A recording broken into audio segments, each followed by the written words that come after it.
think I remember being 3 when my granddad was crab netting with me and he pushed me over and taught me how to swim, 3 or 4. That's one of my first memories, yeah. And this is Daddy Art? Daddy Art on the skiff. He kind of bumped me. Maybe he didn't mean it, but it was kind of funny to him. So I think he taught me how to swim that day. Wow. So that's one of my memories, and that was netting crabs up on the bow of a skiff, barely being able to, be there. But then crabbing with him, kind of under his tutelage. A lot of people around the island crabbed with Daddy Art first. All different sort of people. Some handicap even, but Daddy Art always worked with those people. And then they would move on some to other boats and things like that. But he kind of taught a lot of people. Okay. And that's why a lot of people call him Daddy Art, I guess, the whole community, Right. He kind of was that for most children and youngsters started on his boats, yeah. Well, I worked here and there, off and on, different jobs, meat line, food line, stock shelves, graveyard shifts, worked at the boat plant, but always ended up back on the boats, either work someplace for a season and then, come back. But the oysters died out on us, I guess, when I was about 24, and that you couldn't make the money in the winter at all, so we had to go do other things. So I learned how to build houses and stuff too, and did that. A lot of carpentry work in the winter, crabbing in the summer, carting, till the oysters came back.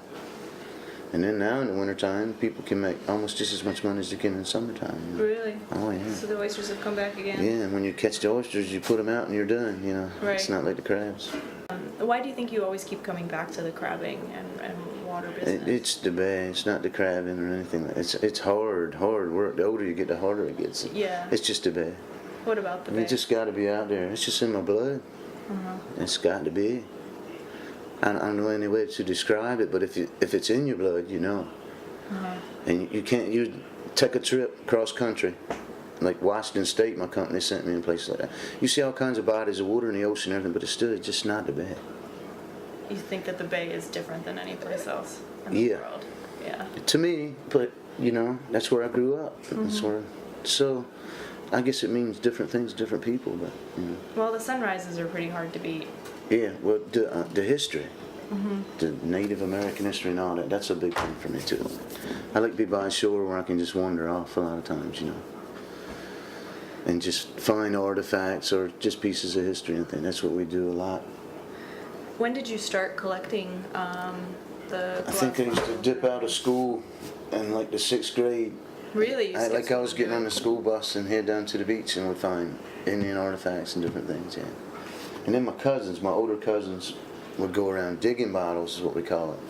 And they taught us how to do it. So, I don't know, I was in the marsh, 10 or 11-year-old doing that sort of thing, yeah. Wow. But if you find a trash pile, and sometimes people threw trash there for 20 or 30 or 40 years, and underneath of that, or close to that, will be the old original trash pile to the property, if you know that the property's old, So we found like 1845, things like that. That's about old as we found. Historical flasks, all that sort of thing. Made its way here to James Quarter, even over here in these marshes on the old roads, because none of these are the original roads. They're kind of off the beaten path, and now they're like the reserve roads to all the nature, the Dew Island wetlands over here and everything. They're actually the old roads, the old houses line those roads. So there's probably a lot of. Yeah, we've got a couple old tax assessment maps from 1877 National Geographic tax, and the way they would judge a house was how many windows it had in it. To put the tax, it would say 4 windows or 2 windows or 3. But once you locate the property ditches, maybe here's a little tip: Google Earth. You can see them. You can really see them. Yeah. So plot yourself out a place. Take your canoe trip or something to an island or something. But before you go, check out the property ditches and things, because that's what they used to dig. Ditches around their property that marked their property, and I guess it was drainage from their land. They had to have drainage and all. Always seems to be ditches as property marked in the 1800s. Wow, that's pretty impressive. Yeah. And so besides the probe, what other tools do you need? I guess. Your shovel and some know-how. A lot of stuff gets broke, Yeah. And things. There's an art to it, and a lot of different turfs. Like the Phragmites, it's took over everything, all creation, and still growing like some kind of bamboo or something that gets into the bottles and actually busts them. So what is this? The Phragmites.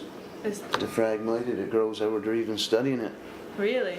Yeah, What is that's it not a exactly? native plant. It was brought here. It was brought here. But that was introduced, and I've actually met scientists out there when I was big time treasure hunting, like every day in my boats and stuff I used to have. And I've actually met scientists and people for DNR out there studying it, you know, Wow. because the growth is so rapid of it, for one thing, and it takes over. Takes over everything else. Little islands, I've seen them took over, you know, the whole Yeah. island. Yeah, I mean- Howlands Island and South Marsh and places over there. Oh, There's South Marsh. another island called Bloodsworth Island, but it's a naval reserve, and they don't like you over in Bloodsworth and Dog Island and places. There's a lot of bombs and things still. Yeah, we actually took some scientists over there with my cousin, or some archaeologists. We're studying the family's relatives that lived there, the whole plantation and all. And we got to see that too, Yeah. and the graveyards and all that. And actually, the place that I stood in, some odd 30 years ago, maybe 25 years ago, has eroded almost a football field on that point to the bay. Not completely. There's still 2 graveyards left, and there's a big chunk of land. It would take you, I don't know, 2 hours to walk around, you know. But there's a couple ditches you can't really walk around it. But it's in 2 little pieces. One's a little piece, and the other one's a pretty big piece. But I don't know, 10, 15 years. 25, 30 years ago, Yeah, we used to time go all the time. You could walk that island. It would take you 6 hours to walk that island. There's a big cliff with graveyards and all kinds of, just a huge island, you know. And the house and 7 or 8 other foundations of houses that were there. Everything I just told you about is underwater. Really? Just that part of the island is gone underwater, yeah. And how many? 25 years. And in 25 years, or I guess in your lifetime so far. 25 years that you're talking about, then it was probably 8 or 10 acres that's gone now.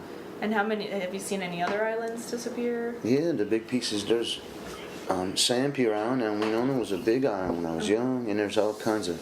The main thing is big forest stands of trees and stuff, where the Indians did it, because that's where I figured they hunted it all, because that's where you always find. If you find some big stumps and things like that, then most time that you'll find artifacts, Native American artifacts and stuff.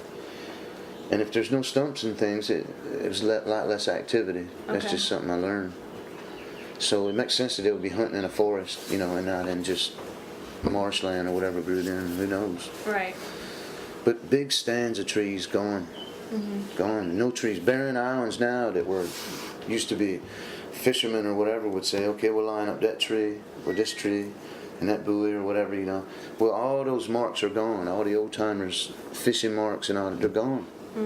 We even watched the biggest tree on the island leave in Sandy, which Sandy really wrecked some trees, some Yeah. old big trees. We went scouting all through the woods and stuff up the Waikamico edge, and there's just thousands and thousands of big trees.